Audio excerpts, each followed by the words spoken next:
The silver horizon moved through the endless dark of space. Its engines hummed with a steady rhythm, a sound the crew had learned to ignore. It was a transport ship, carrying people and cargo between distant colonies. Inside the ship, the crew lounge was a place where workers gathered during breaks.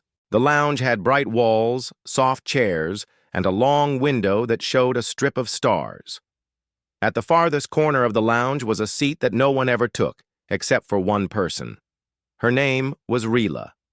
She was from Vereen, a green and quiet planet, far from the busy trade routes. Her skin had a soft silver tone that reflected light, and her eyes were a deep shade of blue. She was small compared to many of the other crew members, and she moved with quiet, careful steps. Rila had been on the silver horizon for several months, but she kept to herself. It was not because she disliked others. It was because she had grown used to silence. Every time she entered the lounge, she walked past the groups at the tables. She would see two engineers laughing over a game of cards, a team of mechanics trading stories, and the captain speaking, with officers near the center. She always nodded politely, but she never stopped to join them. Instead, she went straight to her seat in the far corner. It had a clear view of the window and the rest of the room. She told herself she liked it that way. No one disturbed her. No one asked her questions. She could eat in peace, but deep inside, she noticed things. She noticed that when people came into the lounge and looked around, their eyes skipped over her. She noticed that no one ever asked if they could sit with her. She noticed that she was always listening to other people's laughter instead of sharing in it. She had grown used to the empty space beside her, but sometimes that empty space felt heavier than the food tray in her hands. That day was no different. The ship was between ports, traveling through a quiet stretch of space. The lounge was half full. Rila entered with her meal, a plate of steamed grain, vegetables from the hydroponic bay, and a cup of warm broth. She crossed the room, nodding, once to the cook, then to the medical officer who passed her on the way out. She reached her seat and set down her tray. As always, the chair beside her was empty. She took small bites, her gaze moving between her plate and the stars outside. The stars here were sharp and bright, without the haze of planetary atmospheres. They looked close, though she knew they were impossibly far away. Space had a way of reminding her how small she was. Sometimes that feeling was comforting. Other times, it was not. A burst of laughter came from a nearby table. 3 cargo handlers were telling a story about something that had happened during the last planetary delivery. Their voices rose and fell with energy. One of them slammed a palm on the table in amusement. Rila listened without meaning to. She smiled faintly at one part of the story, but kept her eyes on her food. No one at that table noticed. Her shift had been long but simple. She worked in ship systems maintenance, checking coolant lines and monitoring energy flows. It was a job that required focus, not conversation. That suited her. The quiet in the maintenance bays matched the quiet in her thoughts. Still, when her work ended, the walk to the lounge always reminded her that she was surrounded by people yet separate from them. A group entered the lounge, still in work uniforms. They moved toward the center tables. One of them glanced toward Rila's seat, then chose another table without hesitation. Rila lowered her eyes. It did not bother her as much as it used to, or so she told herself. She had learned that people often followed unspoken patterns. Once a seat was known to be taken by one person, others avoided it. On this ship, that seat belonged to her. Or maybe, in truth, it belonged to the empty space beside her. A soft vibration ran through the floor as the ship adjusted course. Rila felt it under her feet. The movement was steady, practiced. Somewhere on the bridge, the navigation crew was aligning the ship with the next jump point. It was a reminder that the silver horizon was always moving, always heading toward the next port. Rila sometimes wished her own life felt the same way. steady and certain in its direction. She finished her broth slowly, letting its warmth settle in her chest. The crew around her continued their chatter, trading jokes, talking about upcoming cargo loads, or planning a game night. Rila's mind drifted to her home on Vereen. There, meals were eaten in small circles, often with family or neighbors. Silence during meals was rare. She had left Vereen for work and for the promise of seeing other worlds. She had not expected that the greatest distance she would feel would be between herself and the people sitting only a few steps away. When she was done, she stacked her utensils neatly and pushed her tray aside. She stayed seated for a moment, longer, looking out at the stars. There was no hurry to leave. The lounge was one of the few places where she could see the outside directly. In the maintenance bays, there were no windows, only the quiet hum of machinery and the glow of panels. Here, the stars were constant, even when everything else changed. The door to the lounge opened again with a soft hiss. Rila glanced toward it without thinking. Someone new stepped inside. She had not seen him before. His uniform marked him as a pilot. He was tall, with dark hair and a calm expression. He carried a tray like everyone else, moving at an even pace. Rila assumed he would join the group near the center. That was where newcomers usually went, to introduce themselves to the others. But instead, the pilot's gaze swept across the room, then settled on the far corner. On her table, on the empty seat beside her, Rila looked back toward the stars, telling herself it was nothing. She took another bite of her vegetables, but she heard his steps moving in her direction. Steady, unhurried steps. She kept her eyes down until his shadow crossed her table. Then, without a word, he set his tray down on the table beside hers and pulled out the chair. The chair that no one had touched in weeks. He sat down. Rila's fork paused halfway to her mouth. She felt a strange mix of surprise and uncertainty. She waited for him to speak, but he did not. He simply began eating, as if it were the most natural choice in the world. The noise of the lounge continued around them, but for Rila, the moment felt very still. The hum of the Silver Horizon's engines carried through the lounge floor. Rila sat as she always did, but something felt different. The new pilot's presence beside her was solid and steady, like a weight that anchored the air around them. He had taken the seat without asking, without hesitation, and without looking at her for approval.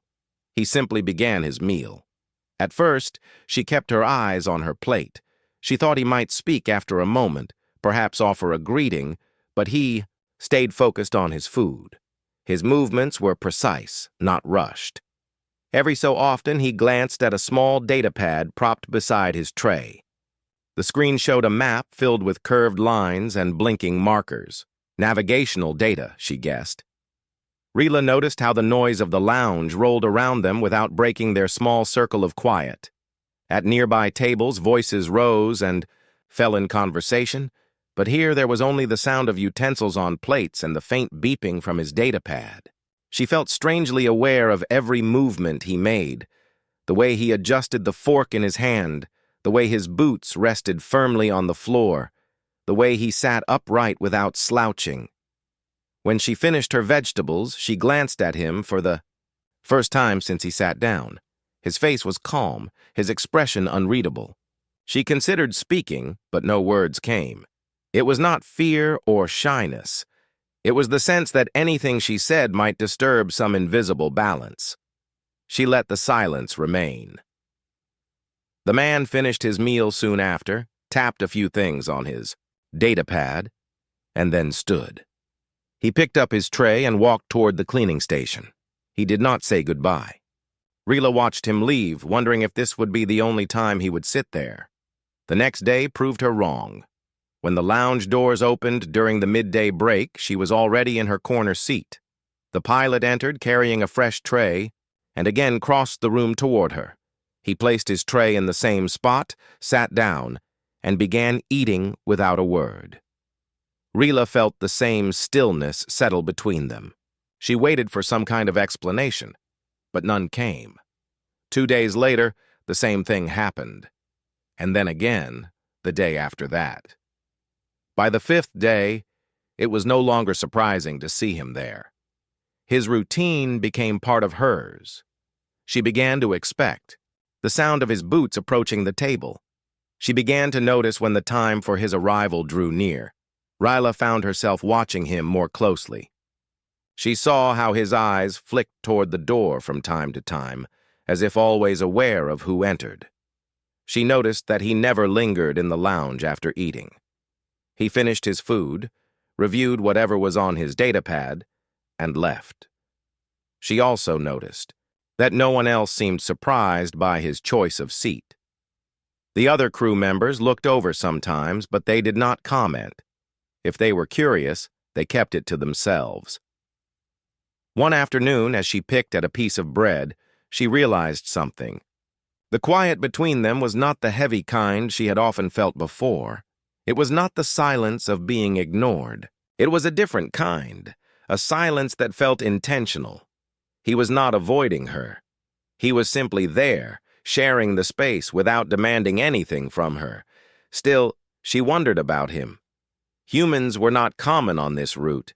She had met only a few during her time on the ship, and most were talkative. This one seemed different. He carried himself with a kind of calm focus that made her curious. Yet he gave no sign that he wanted to be asked questions. On the 7th day of this new routine, something small happened. Rila's cup of broth slid toward the edge of the table when the ship shifted in its path. She reached for it too late, but before it could fall, his hand caught it and set it back in place. The movement was quick, but controlled. He did not even look up from his datapad as he did it. Rila murmured a quiet, "Thank you." For the first time, he glanced at her, directly, and gave a faint smile. It lasted only a second before he returned his attention to his food, but it stayed in her mind for hours afterward. Later that night, as Rila walked through the quiet maintenance bay, she thought about that brief smile. She realized she had not spoken to him before that moment, not even to offer a greeting.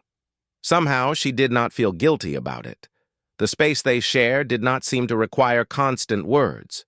Still, she found herself thinking about what she might say if the chance came again.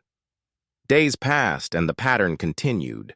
He came, he ate, he worked on his datapad, and he left.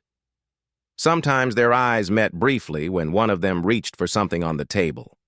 Sometimes a noise in the room made them both look up at the same time. But they never spoke beyond the single thank you she had given. The crew began to notice small changes. A few members who usually avoided her corner started to sit closer at nearby tables. They seemed to take the pilot's presence as a sign that her space was not as distant as they had thought. No one asked her about it, but she saw the difference. Rila was not sure what to make of it. She was still the same person, still quiet, still careful with her words. But the seat beside her was no longer a mark of isolation. It was now the seat where the human pilot sat every day without fail. She did not know his name yet. She did not know what brought him to the Silver Horizon or where he had come from before. She did not know if he chose her table for a reason or simply because it was open. But she knew that something had shifted in her days. The quiet at her table no longer felt like a wall. It felt like a space she shared with someone who understood that silence could be enough. When the next meal break came, she was already waiting in her corner seat, her tray set neatly before her. The door opened, and there he was. His steps were steady as he crossed the lounge. Without a word, he sat down beside her again. The days aboard the Silver Horizon followed a steady rhythm. The crew worked in shifts, the engines hummed without pause, and the stars outside flowed past in an endless stream. For Ryla, that rhythm now included the quiet presence of the human pilot. She had learned his name from overhearing others in the lounge. His name was Mark. The way the other crew members spoke, it told her he was new to the route, but not new to space. Mark still said very little. He came into the lounge during his break, carried his tray to the far corner, and sat beside her. He ate, studied his datapad, and left when he was done. Yet the space they shared felt different from the lonely days before. It was a quiet that did not weigh heavily on her. It was a quiet that felt like it had purpose. At first, Rila had wondered if she should start a conversation. She had thought of simple questions she could ask, about his work, about his homeworld, about why he had chosen this seat. But each time she was about to speak, she would glance at him and see the way he was focused on his meal or the navigation charts on his screen. She decided not to break the pattern. Strangely, she found she did not mind the silence. She began to feel that they understood something without saying it. The crew around them had grown used to the sight. In the early days, there had been glances and quiet remarks when Mark sat down beside her. Now it was simply accepted that the human pilot and the Vereen engineer shared a table. Rila noticed that no one else ever tried to take the seat when he was not there. It had become his place in the same way it had once been an empty space. 1. Midday, as they ate, the ship's lights dimmed slightly. A voice came over the comm announcing that they were passing through a small debris field. The crew had been told there was no danger, but the slight dimming always made Rila more alert. She glanced toward the window and saw tiny fragments of rock glinting as they passed. Mark did not look up from his food. His calm manner had a steadying effect. She realized that she no longer felt as uneasy during small incidents when he was beside her. A few days later, a small moment broke their usual stillness. Rila was eating a portion of fruit slices when one slipped from her fork and rolled toward the edge of the table. Mark caught it quickly and placed it back on her plate. She thanked him softly. This time, instead of returning to his meal without a word, he gave a short nod. She noticed that his eyes were a warm shade of brown, and there was a slight trace of humor in them, as if he found the moment quietly amusing. She held that image in her mind for the rest of the shift. As the pattern continued, Rila began to adjust her own schedule without meaning to. She made sure to arrive at the lounge a few minutes before Mark usually appeared. She told herself it was coincidence, but deep down she knew she wanted to be there when he came in. If she was delayed by work, she felt a strange disappointment. When she reached the lounge and saw the chair beside her already empty from his earlier visit.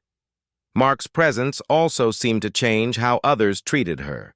A few mechanics began greeting her when they passed her table. Once, a supply clerk even asked if she wanted to join a card game later. She had declined, but the invitation itself was unusual. It was as if Mark's choice to sit beside her had made others see her differently, not as someone who wanted to be left alone, but as someone who could be approached.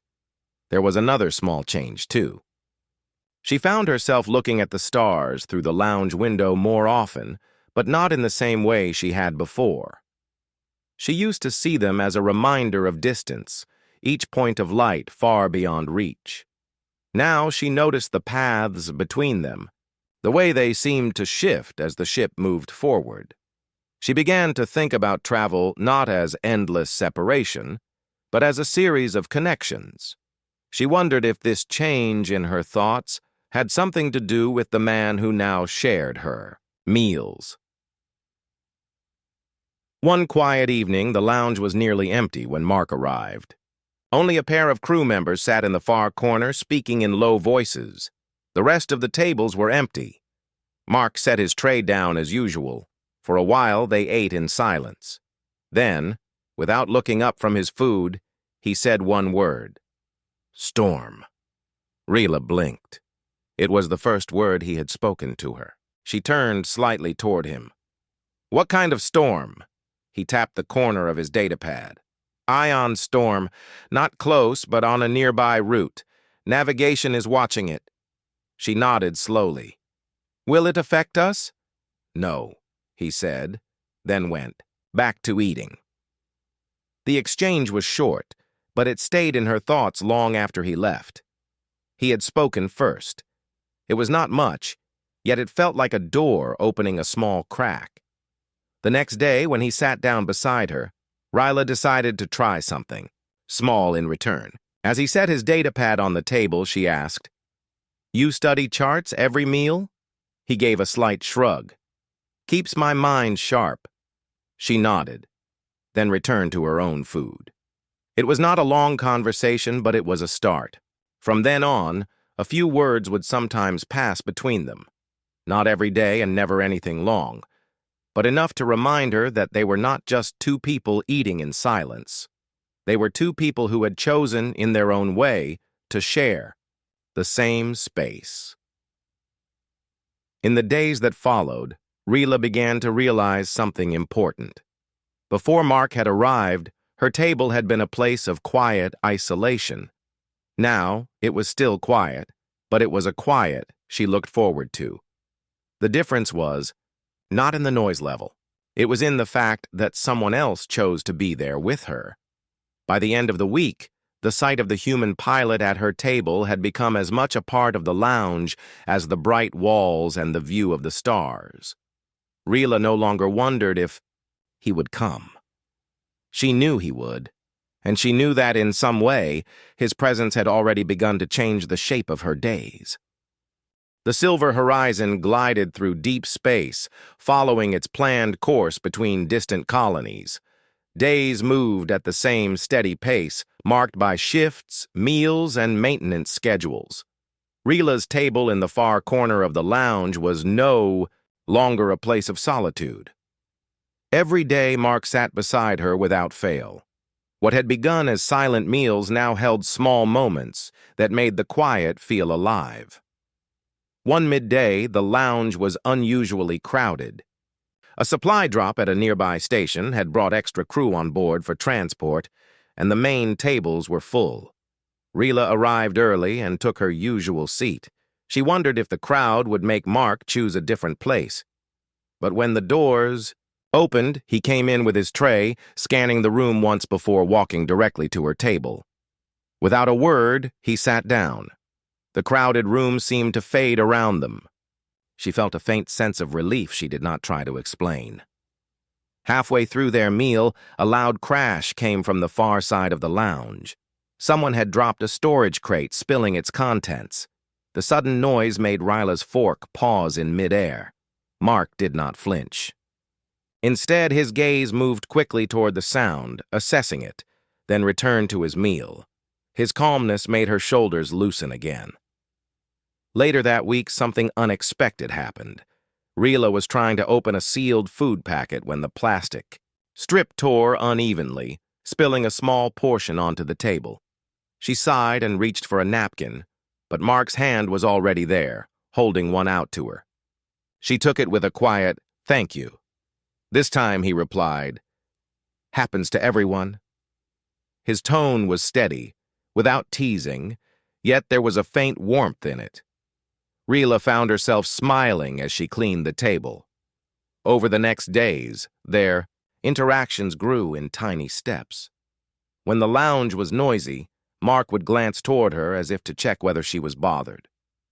If a dish she liked was missing from the serving line, he would return from the counter with an extra portion without being asked. She began to notice these gestures more than she expected. They were small things, but they made the space between them feel less like a gap and more like a connection. One evening, a group of mechanics decided to sit at the table directly behind them. Ryla had never been this close to a group during her meals before. The conversation was lively and filled, with quick jokes about the ship's last delivery run. Mark continued eating, his eyes on his datapad, but Ryla felt the occasional glance from the mechanics toward her and Mark.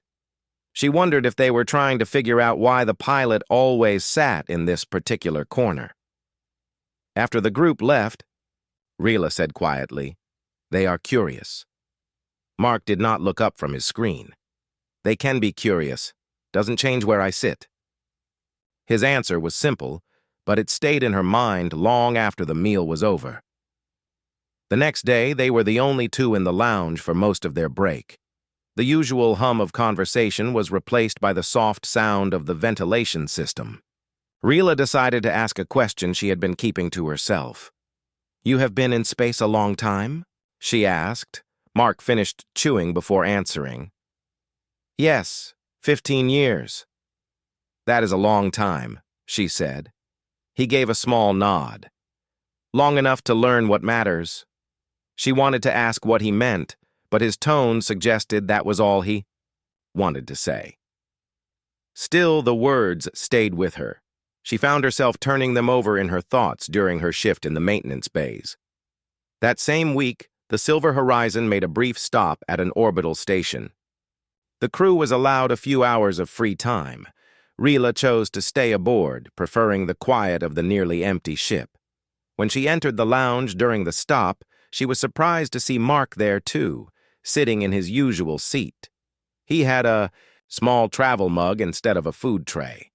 When she joined him, he simply nodded. They sat together for nearly half an hour, neither speaking. The quiet felt natural.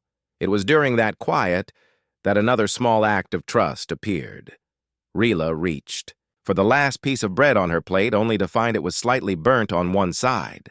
Before she could set it aside, Mark reached over, took it, and replaced it with one from his own plate.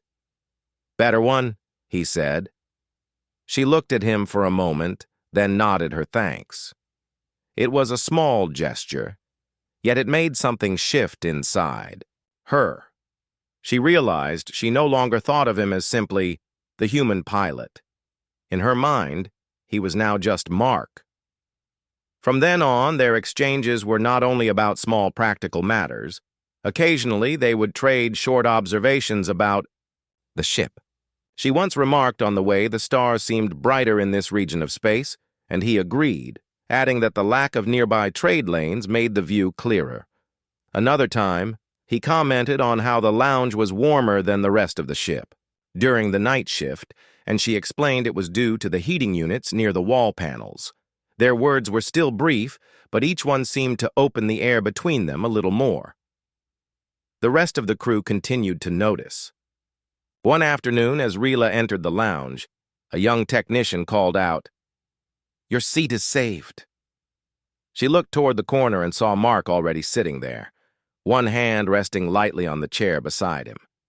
He did not say anything, but his small glance toward her was enough to make her walk straight to the table. She wondered if anyone else understood the quiet understanding they shared. By the end of that week, the small exchanges had become part of their rhythm. Mark's presence no longer felt like an interruption to her solitude. It felt like something she could rely on, and though neither of them spoke about it, Rila sensed that he had chosen her table for a reason, even if that reason was one she had yet to understand. The Silver Horizon had been traveling smoothly for several days. The course was clear, the engines steady, and the crew relaxed. Rila's routine had become familiar: long hours in the maintenance bays, followed by a quiet meal in the lounge with Mark. The steady pattern made the ship feel calm, almost safe. But space had a way of changing without warning. It happened during the middle meal shift.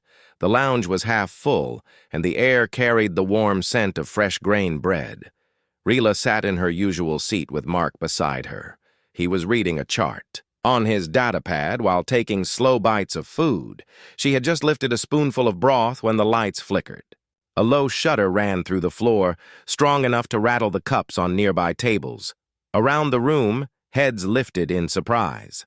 A second later, the shudder grew into a sharp jolt that made several crew members grip the edges of their tables. The overhead speakers clicked on, and the voice of the navigation officer came through. "All crew, brace for sudden course adjustment. Unexpected gravitational disturbance ahead."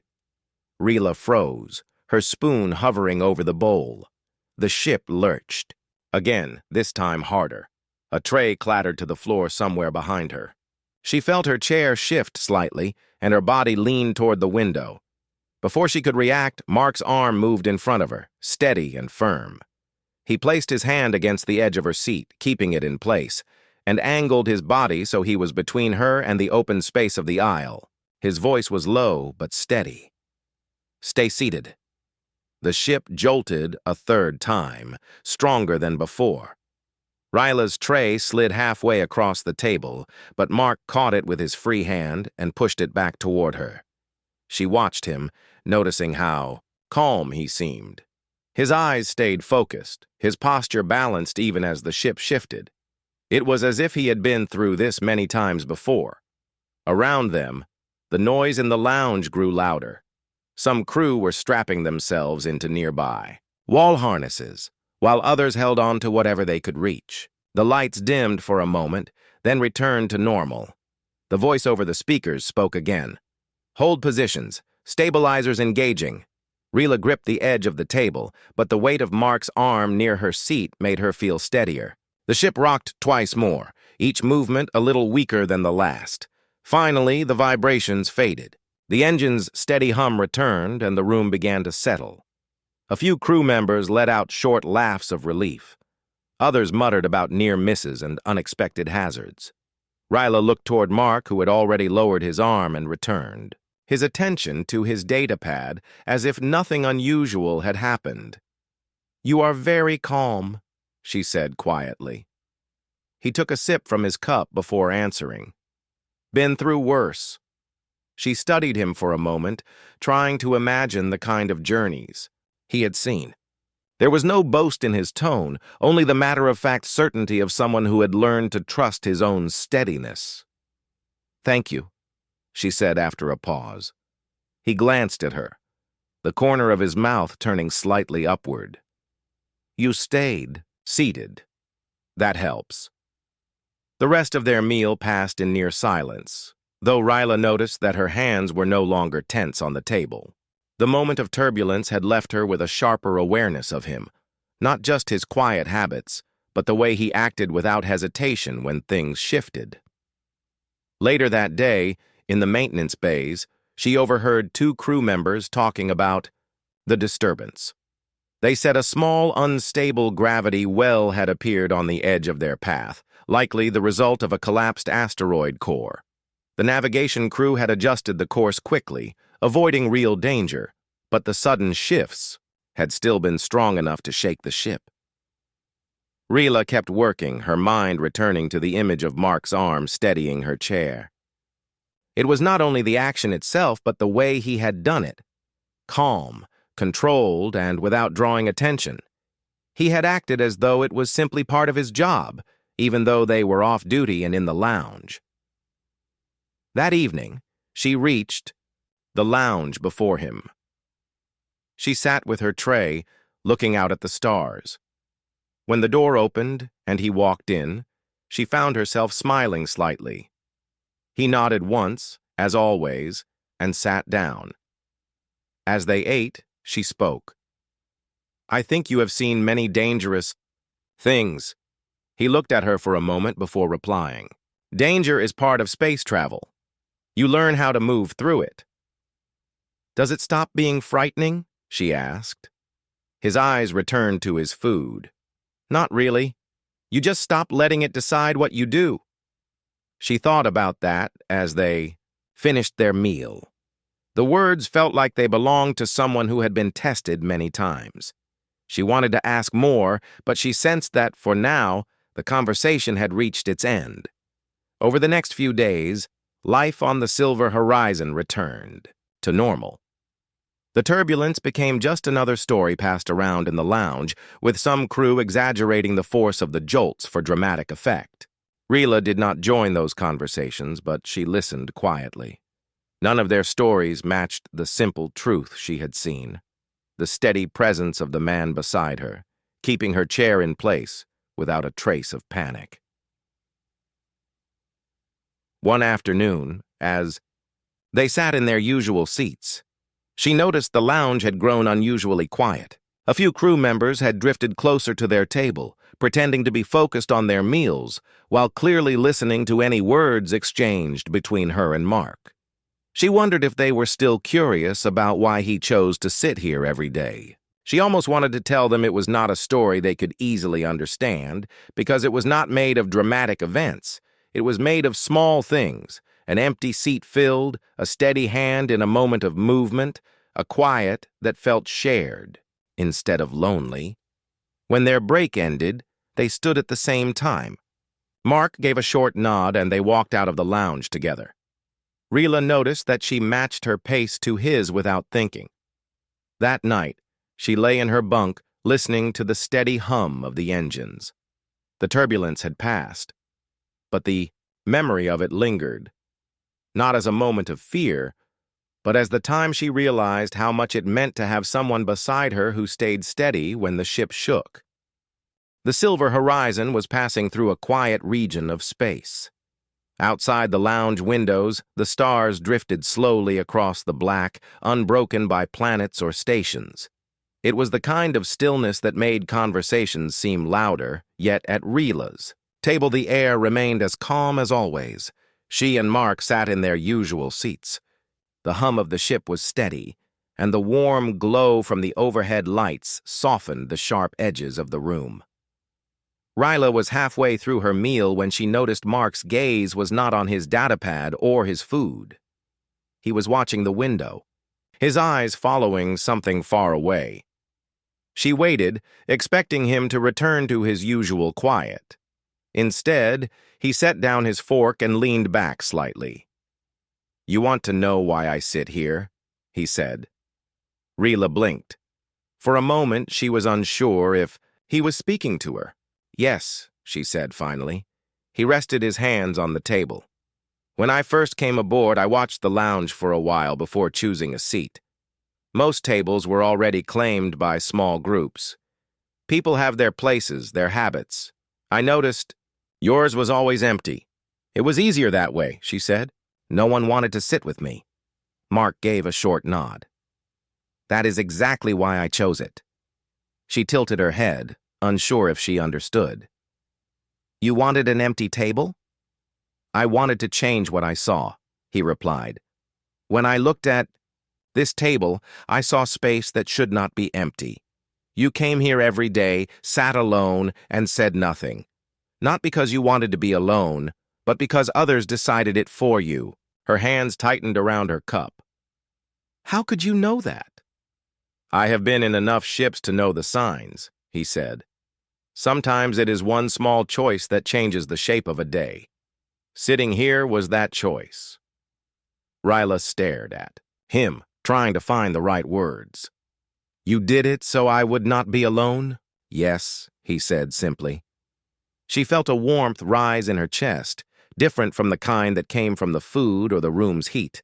It was the warmth of knowing that someone had acted not out of duty, but out of a quiet decision to make a difference. For a moment, neither of them spoke. Around them, the lounge noise went on as usual. Clinking utensils, quiet conversations, the soft hum of ventilation.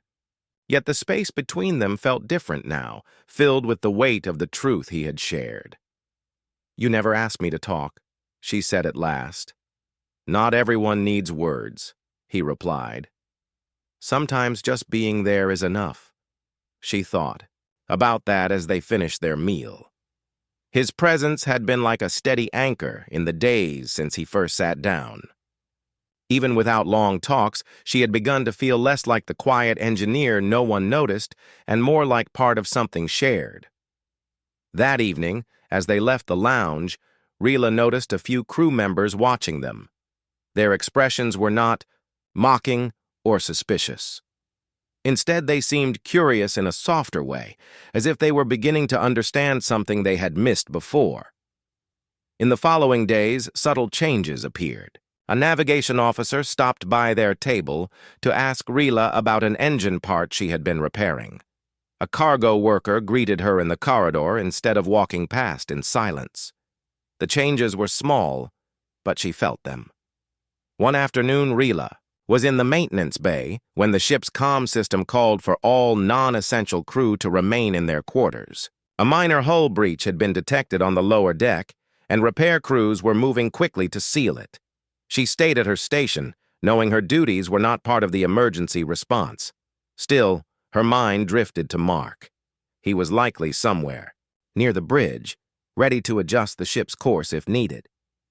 Hours later, the all-clear signal sounded.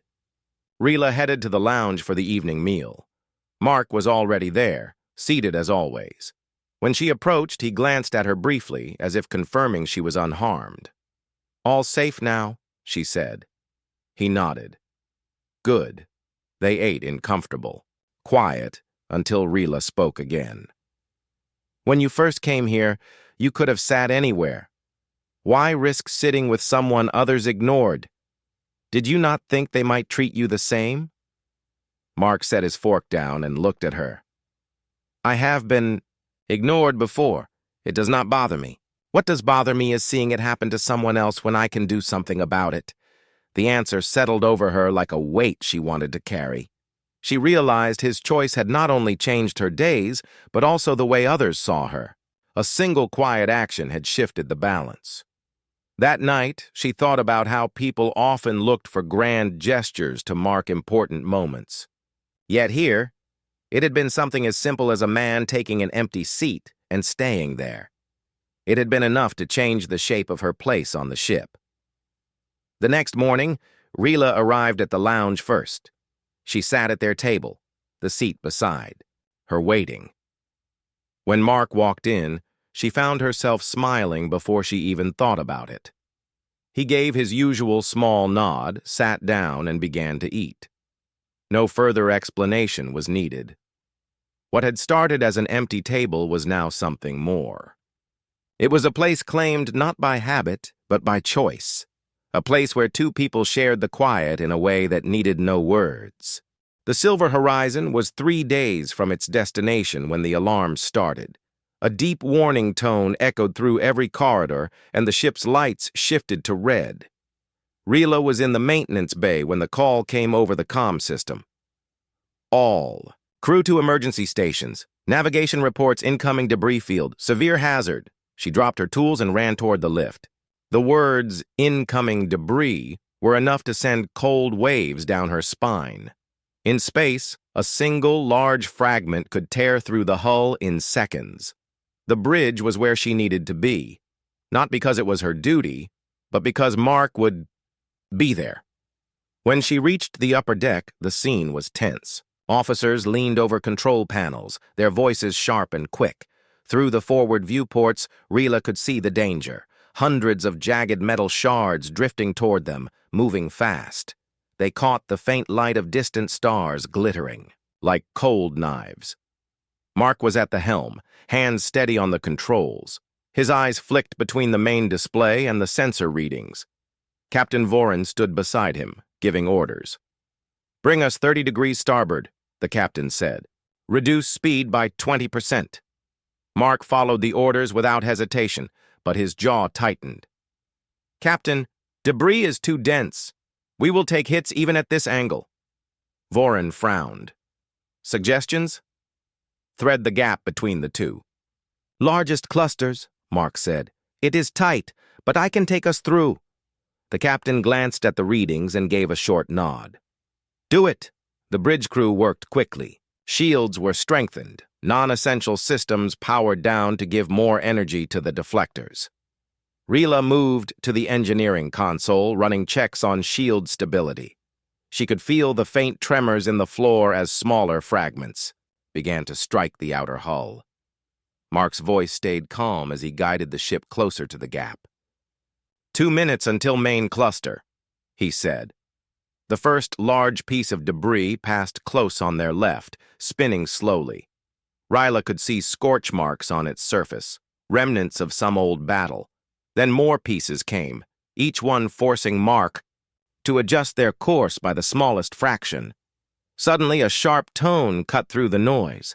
A section of the lower shield grid had failed. "Grid 7 is down," Rila called. "I will try to reroute power." The captain's voice was firm. "You have 90 seconds." She worked quickly, fingers moving over the controls. Sweat gathered on her forehead as she adjusted energy flow from auxiliary systems. The ship trembled again as something struck near the weakened area. She forced the power through, the reading stabilizing just in time. "Shield grid 7 restored," she reported. "Good work," the captain said, without looking away from the forward view. Mark's voice cut in. "Final approach to the gap. Hold on." The silver horizon slid between two massive fragments, each one close enough to fill the viewports. The edges of the debris were sharp and twisted, and Rila felt her breath catch as the ship passed between them with only meters to spare. For a moment, it seemed they might make it through without more trouble. But then a new alarm rang. A cluster of fast-moving shards was coming in from the starboard side, too many for the shields to block entirely. Mark reacted instantly.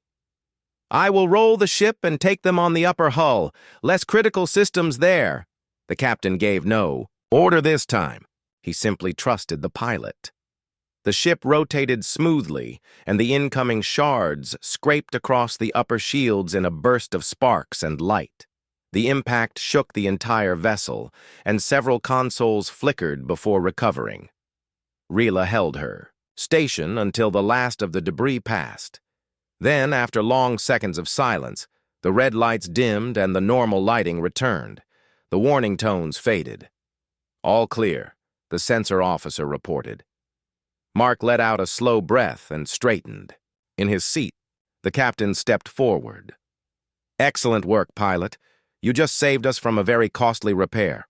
Or worse." Mark only nodded once and began running post-maneuver checks. His calm made it seem like just another day at the helm, but Rila could see the tension in his shoulders. When her tasks were finished, she walked over. "You could have avoided this shift. You could have chosen an easier path through."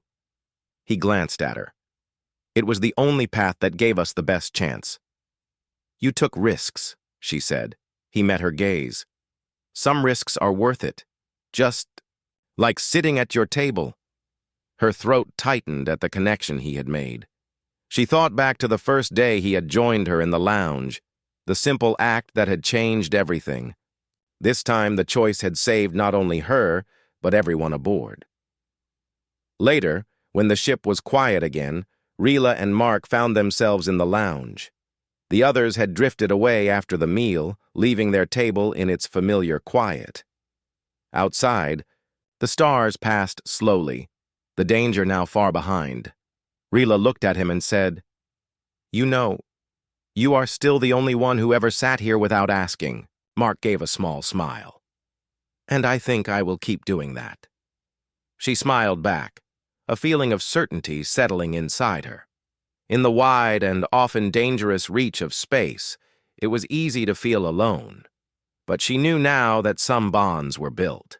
Quietly, with no grand speeches, only the steady choice to be there. The silver horizon continued on its course, its crew unaware that the quiet table in the lounge had become more than just a place to eat. For Rila, it was proof that in the vastness of space, the smallest decisions could carry the greatest weight.